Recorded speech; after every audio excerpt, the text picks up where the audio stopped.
Hi friends, welcome back to my channel. இன்றைக்கி நம்ம என்ன ரெசிபி பார்க்க போகிறோன்னா லேயர்ட் பரோட்டா. வீட்டிலே நம்ம லேயர்ட் பரோட்டா எப்படி செய்யலான்னு தான் பார்க்க போகிறோம். இந்த ரெசிபி நீங்களும் வீட்டில் கண்டிப்பாக ட்ரை பண்ணி பாருங்கள். அதுக்கு முன்னாடி என் சேனலை யாரும் சப்ஸ்கிரைப் பண்ணலைன்னா கைண்ட்லி சப்ஸ்கிரைப் பண்ணிக்கோங்க. அப்படியே பக்கத்தில் இருக்க பெல் ஐக்கானையும் டர்ன் ஆன் பண்ணிக்கோங்க. அப்போ தான் நான் போடுற வீடியோஸ் எல்லாம் உங்களுக்கு உடனுக்குடன் வரும். இப்போ வாங்க நம்ம இந்த பரோட்டா ரெசிபி எப்படி செய்யலான்னு பார்க்கலாம். அதுக்கு நான் இன்றைக்கி 250 கிராம் மைதா மாவு எடுத்திருக்கேன். அந்த மைதா மாவு கூட 1 டீஸ்பூன் சீனி ஆட் பண்ணிக்கோங்க.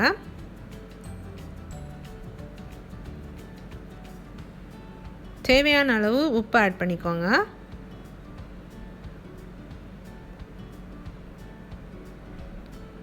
அப்புறமா ஒரு பிஞ்ச் பேக்கிங் சோடா ஆட் பண்ணிக்கோங்க.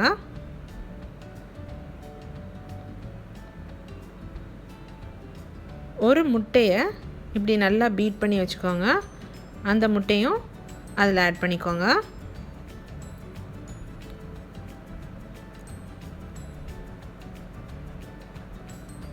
அது கூடவே ஒரு 30 ml பால் ஆட் பண்ணிக்கோங்க.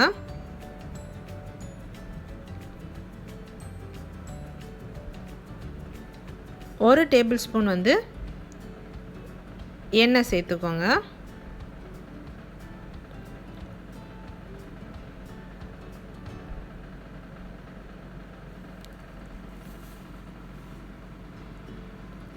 சேர்த்துட்டு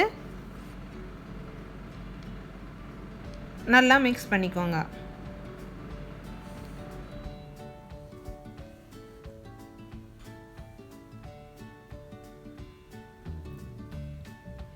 எல்லாத்தையும் சேர்த்து நல்லா மிக்ஸ் பண்ணிக்கோங்க.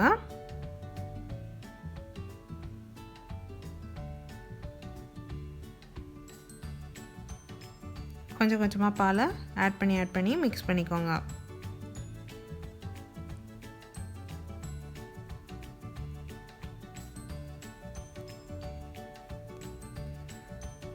அது கூடவே நமக்கு எவ்வளோ தண்ணி தேவையோ அதை சேர்த்து நல்லா மிக்ஸ் பண்ணி எடுத்துக்கோங்க. எல்லா மாவையும் நல்லா சேர்த்து நல்லா பிசைஞ்சு எடுத்துக்கோங்க.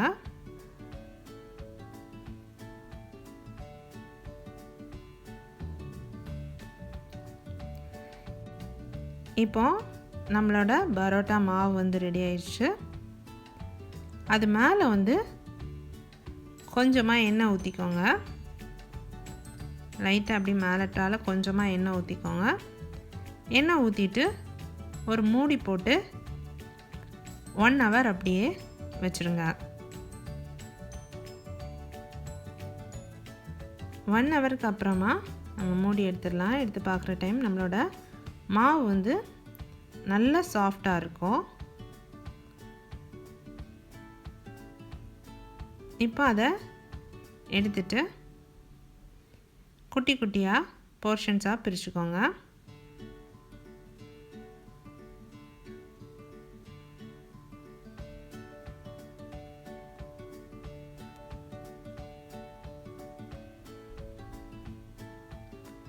ஒரு பாலையும் நல்லா கையில் வச்சு ப்ரெஸ் பண்ணி நல்லா உருட்டிக்கோங்க.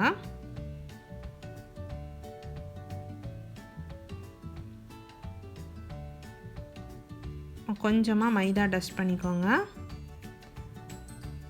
டஸ்ட் பண்ணிவிட்டு அதில் ஒரு உருண்டையாக எடுத்து வச்சு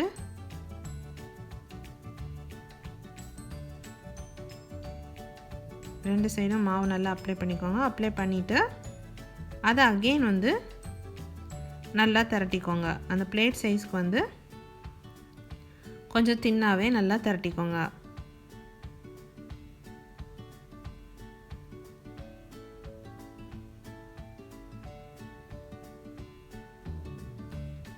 கம்ப்ளீட்டாக அந்த பிளேட் சைஸ் வர அளவுக்கு நல்லா தின்னா அதை திரட்டிக்கோங்க.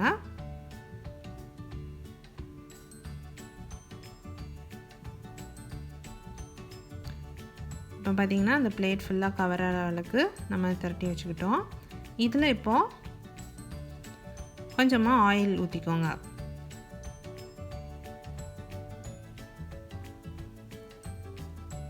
ஆயில் ஊற்றிட்டு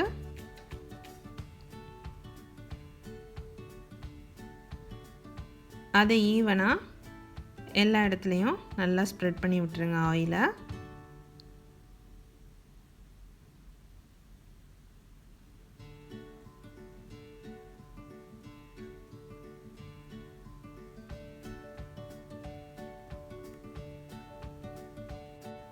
ஆயிலை நல்லா ஸ்ப்ரெட் பண்ணதுக்கப்புறமா அதில் கொஞ்சமாக மைதா டஸ்ட் பண்ணிக்கோங்க.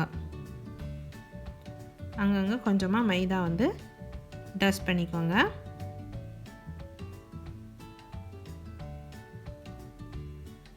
இப்போ அதையும் தின்னாக எல்லா இடத்துலையும் நல்லா ஸ்ப்ரெட் பண்ணி விட்டுருங்க.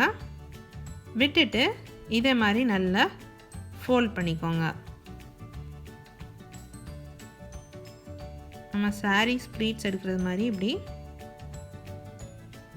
எல்லாத்தையும் நல்லா ஃபோல்ட் பண்ணிக்கோங்க.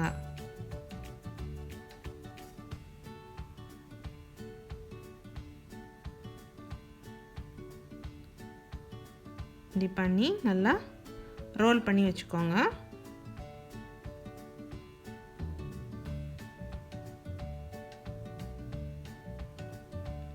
இப்படி மீதி இருக்கிறதையும் ரோல் பண்ணி எடுத்து வச்சுக்கோங்க.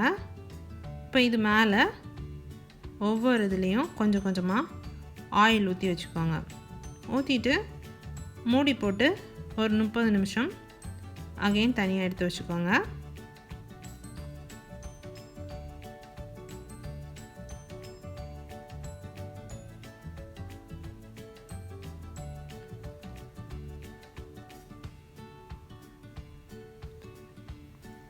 இப்போ அகெயின் வந்து கொஞ்சமாக மைதா டஸ்ட் பண்ணிக்கோங்க. டஸ்ட் பண்ணிவிட்டு இதை ஃப்ளாட்டன் பண்ணிக்கோங்க. கை வச்சும் தட்டி போடலாம், இல்லைன்னா நீங்கள் இப்படி ஃப்ளாட்டன் பண்ணிக்கோங்க. ரொம்ப திக்காகவும் இல்லாமல் ரொம்ப தின்னாகவும் இல்லாமல் ஓரளவுக்கு அதை வந்து நல்லா ஃப்ளாட்டன் பண்ணி எடுத்துக்கோங்க.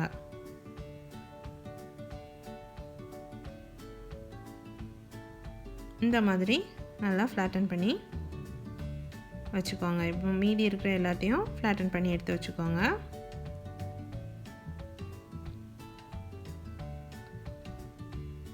இப்போ தோசைக்கல்லை வந்து ஹீட் பண்ணிக்கோங்க. நான் இன்றைக்கி இரும்பு தோசைக்கல் தான் எடுத்துருக்கேன். அதை நல்லா ஹீட் பண்ணிக்கோங்க. அதில் கொஞ்சமாக எண்ணெய் ஊற்றிக்கோங்க. இப்போ நம்ம செய்து வச்சுருக்க பரோட்டாவை இதில் ப்ளேஸ் பண்ணிடலாம். பண்ணிவிட்டு மீடியம் ஃப்ளேமில் வந்து இதை குக் பண்ணணும். ரொம்ப ஹை ஃப்ளேம் வைக்காதீங்க, உடனே வெளியே வந்து தீஞ்சிரும், ஆனால் உள்ளாடி வந்து குக் ஆகிருக்காது. ஸோ மீடியம் ஃப்ளேமில் வச்சு குக் பண்ணிக்கோங்க. லைட்டாக மேலே அப்படி ப்ரெஸ் பண்ணி விடுங்க. அப்போ நல்லா குக் ஆகும் உள்ளாடியும் ஈவனாக.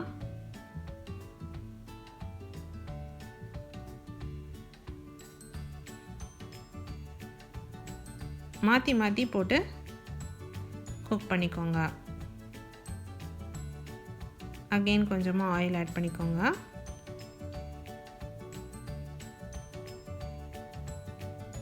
ரொம்ப ஹை ஃப்ளேம் வச்சுருந்தீங்கன்னா உங்களுக்கு வெளியே மட்டும்தான் குக் ஆகும், உள்ளாடி குக் ஆகாது.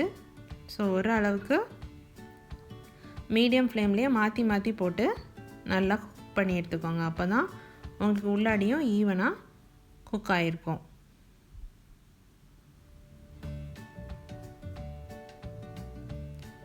இப்போ பார்த்தீங்கன்னா நம்மளோட பரோட்டா ரெடி ஆயிடுச்சு.